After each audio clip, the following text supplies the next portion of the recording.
everyone, welcome to my channel. My name is Natasha and welcome to another sit-down vlog with me, wherein today we're going to do a Sturyang Kinabuhi segment. It means life talks in Bisaya.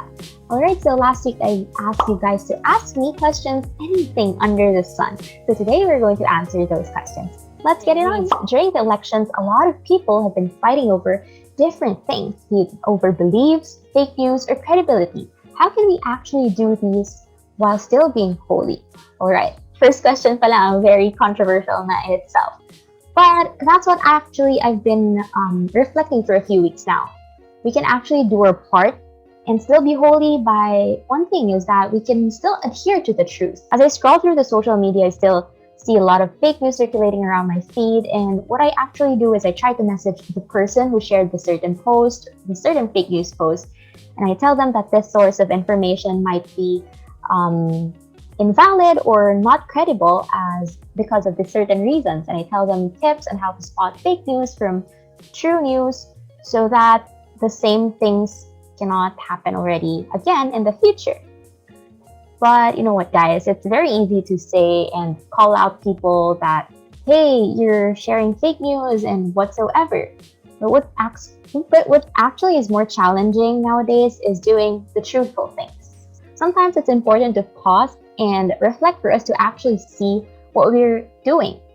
Sometimes we're being so hypocritical, or like in terms of Catholicism, sometimes we practice cafeteria Catholicism, wherein we just nitpick what we choose to believe and practice. And of course, we need to change that.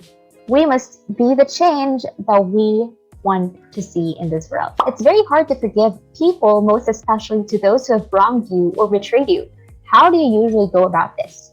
Right? I won't sugarcoat this anymore, and I have actually experienced this myself, and it's really hard to undergo the whole process. So let me just remind you that it's okay to undergo the different stages of grief and just process it, and it won't be easy, definitely, as it will take a lot of time to heal and all that. Just trust the process, you know. What I personally did when I was at one of the lowest, points of my life is that I just went to church and I prayed. At that time, I didn't have the words to express myself, to express my emotions, but I just stayed quiet and closed my eyes. I just had a quiet time with the Lord. During this time, I always thought of one of my favorite verses, which is 1 Peter 5:7, cast all your anxiety on Him because He cares for us.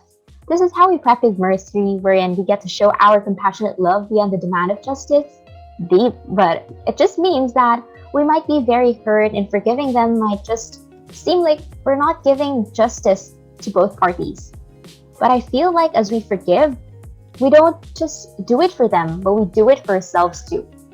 We give ourselves the closure that we never got from them. For our third question, I have friends wherein I don't share the same beliefs with, and this usually results to arguments. Well, disagreements are pretty normal in any kinds of relationships. Or of course, there's no such thing as a very perfect relationship wherein you share all the beliefs together, like from A to Z. And there would always be chances of misunderstandings, and I myself have experienced this multiple times, most especially with people who are very dear to me. However, I learned that we need to take a step back sometimes, you know, because we might be too overwhelmed of all the happenings around us. We need to take a step back, breathe, and just listen. We don't necessarily have to agree with them, but we can listen to their side as well. The golden rule is to always listen first and then comment or converse later on, but with an open mind. It gets really tiring when we do our best efforts, give our all, yet it boils to nothing just because we are the young. I've encountered a lot of arguments like this, most especially during the election season. Unfortunately, a lot of people use the argument, bata ka lang, mag-aral ka muna. It's very disheartening, but I say that we continue to fight for what we believe in, and we too shall be heard, and our efforts shall pay off in the right time. Build stronger relationships with people who share the same beliefs and advocacies with you, and with a much louder voice. We too will be heard and shall make the world a more inclusive and a better place to live in. That's all for our vlog today. Thank you guys for sending in your questions, and I hope I answered your questions and gave them justice by giving them answers from my perspective. All right, thanks for watching, and see you guys on the next one. Bye!